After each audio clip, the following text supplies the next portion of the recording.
Welcome to Steve 87th, Puget Sound and Pacific Railroad. Hi everyone, this is Steve 87th PSAP Railroad, or Puget Sound and Pacific. This is my channel, and I just wanted to invite you guys to come along and watch as I build my railroad, build up some kits, do some kit bashing, and running trains like the one behind me. So if this is what you guys like to watch, stick around for a while and see if you like the channel. Hey everyone, it's Steve 87th here, coming to you from a small operating session. See, I got my helper here. I don't know where she's going. I guess she's just following the train.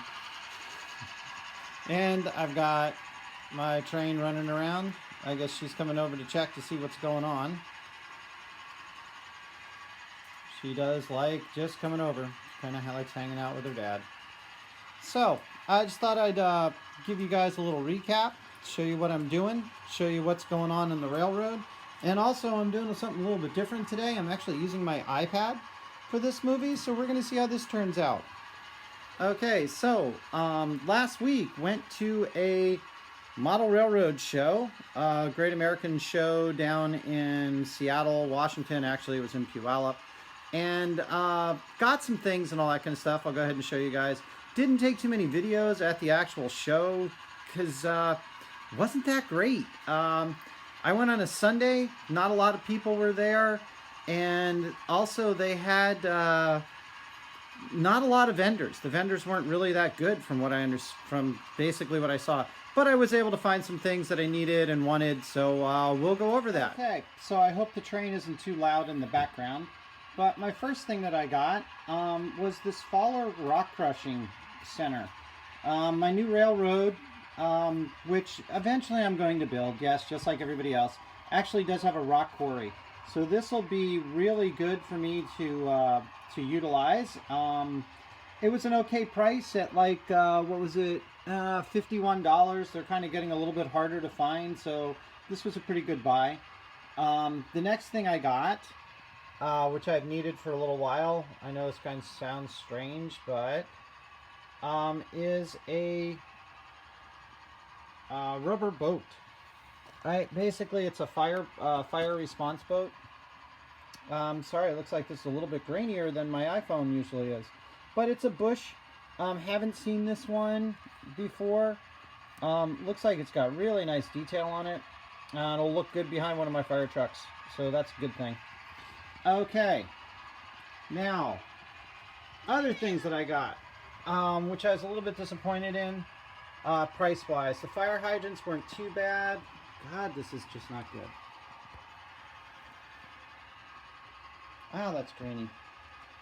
Oh, there we go. Let's do it that way. That looks better. The fire hydrants, some mailboxes, and this one was the biggest thing that was disappointing. They're racks that I need for the building yard. I didn't think that they would be as expensive as they were, but I got kind of ripped off on that one. They were like 40 bucks.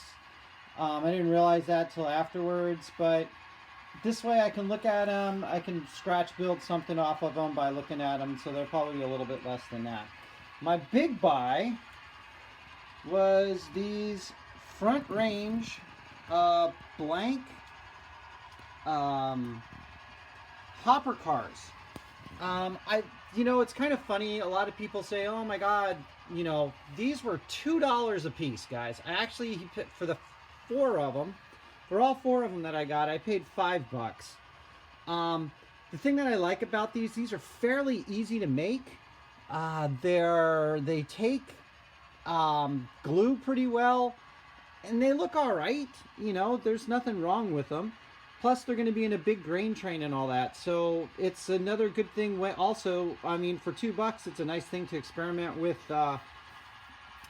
doing weathering on and putting graffiti on it and stuff. Plus, I've got a whole bunch of Burlington Northern Santa Fe leftovers that I need to get rid of, so I might as well do something with them. So that was kind of really cool. Plus, it, like, you know, increases my fleet one more time for my grain train. So the other thing that I did, which is really uncharacteristic of me, I went over and bought some stuff for the dark side. Okay, and there's a reason behind this. First thing I got was this Microtrains, Microtrains Union Pacific boxcar. There's a reason why I got the N scale. So that one wasn't too bad of a price. The other thing I got, I wanted to do this in two different ways.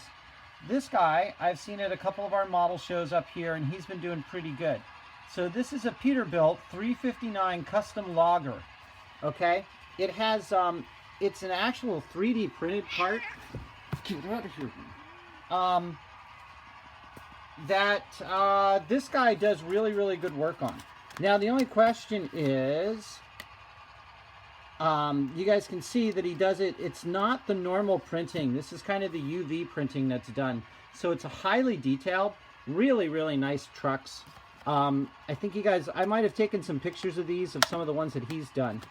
But what I'm thinking about doing on these N-scale stuff, since I finally made 100 subscribers, was to actually give them away. But I wanted to find some things to give away that are in HO scale. The other question that I had was, since a lot of people haven't done these before, on the 3D printed truck, do you guys want me to put this together? Or at least get it so that you can prime it? Because it's got a lot of pieces to cut out, and I don't know if people want to actually take the time to do it, or if you guys are willing to model it. So you can see here that it's got lots of cribbing. I mean, it's a really, really nice model when you look at it up close. Let's see if I can do that for you guys real quick. This is just supposed to be a quick video, so I don't want to get too long. But I mean, that's an N-scale truck.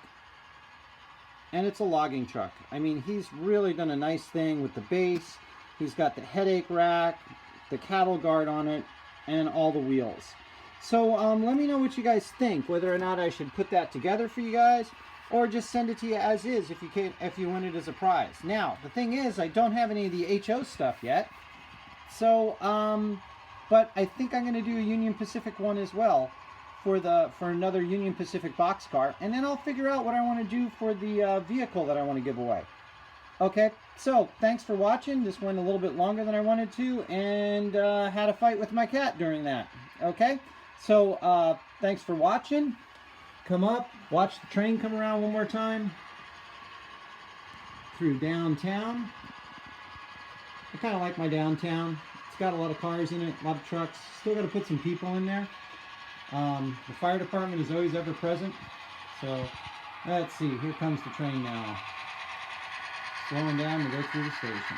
There we go. It's just a little one. Wanted to put it up. It's kind of raining outside today. Probably do a little bit of work. Anyway, this is Steve87. Thanks for watching.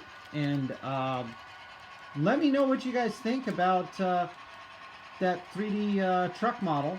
And whether or not I should put it together or leave it for whoever wins it. One last thing. I forgot about this almost. So I went over and listened to Jack.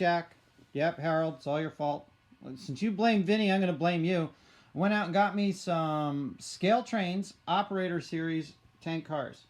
These things are really nice. They're heavy, they're weighted. The detail on them is cool. They've got the head shields on them. The decaling is really nice. Nice steel trucks to go with it. Here's the underbodies. And this is the Operator Series, guys. Cool thing was, ordered them right from Scale Trains. Did the pre-order on them and all that kind of stuff. Think they're like 25 bucks a piece. You know, one of the things that I've learned since I've been having to grab a fleet of these cars up, doesn't matter that, oh wow, I did not realize that the trip pins are gone on the on their couplers. That's okay, the coupler's going to be replaced anyway by Katie's. But it was really, really nice. One thing I realized making these tank cars, because I don't mind making cars, the models are fairly easy to put together and all that kind of stuff. These tank cars, I don't like making them. So in the future, I'm just going to go ahead and buy the built ones. All of this cabling and safety harness wiring and stuff like that, it is a pain to put on. Plus, a lot of times the barrels don't come out looking nice. I mean, this is really nice. It's got weld lines on it that look correct. The weight's nice and heavy. It's just a really nice all-around model. So I got 3 of those. And maybe I might get a couple more and all that for my things that I have to make in the future, because I've got a chemical plant and a refinery that I have to do. So that's it. That's my update for this week. Really went out and did some buying. I'm going to see if I can do some building now and see what happens on the weekend. By the way, she's still alive. She's calmed down. She's in her basket now, so she's happy. She just had a disagreement. Didn't like where Daddy was going, and Daddy didn't like where she was going. Okay, guys. You guys have a good week. We'll talk to you later. And hey, make comments on what you'd like me to do with that N-scale truck. And if you guys have any thoughts on a truck that you might want to see in HO scale, let me know.